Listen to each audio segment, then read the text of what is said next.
Welcome to Packages in Python. Today we'll learn about packages, their structure, and we'll learn to create our own packages. We'll see how to import from them, and we'll learn about absolute and relative imports. A package in real life serves to hold similar contents in one place so everything is accessible. In the industry, as programs get larger and larger, it is wiser to divide them into packages. A package lets you put similar modules in one place and can also hold other packages.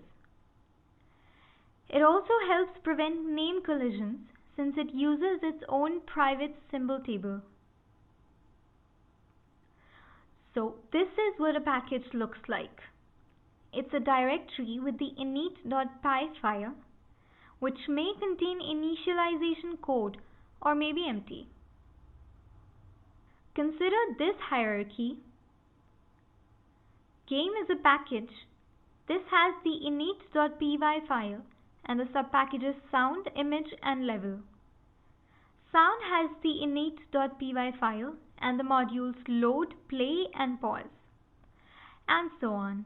It goes as far as you want. Let's learn to create our own packages. A package 1 holds the package 2 and the module sum. This package 2 holds the module even-odd. So 1 looks like this. It also has the init.py file. Without that, we can't call it a package. Inside 2, we have the even-odd module and the init.py file. Let's see how to import stuff from packages. We'll use the game hierarchy for this. We can import the load module using the dot operator. This is in the sound subpackage, which is in the game package. Hence this fully qualified name. Packages also help prevent name collisions. We have a load module in the subpackage level 2, but it's okay. Or we can use the from import format for this. We can also import it under an alias. Load game is the nickname we give it.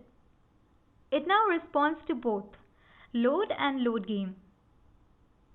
Or we can also assign the fully qualified name to the variable load game to call it that. Suppose this load module has a function or method volume up. We call it on the value 7.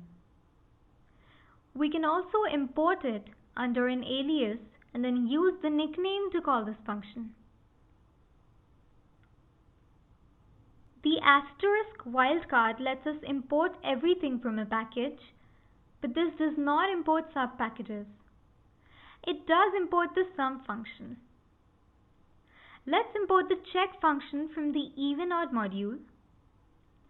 This prints the initializing statement importing even-odd.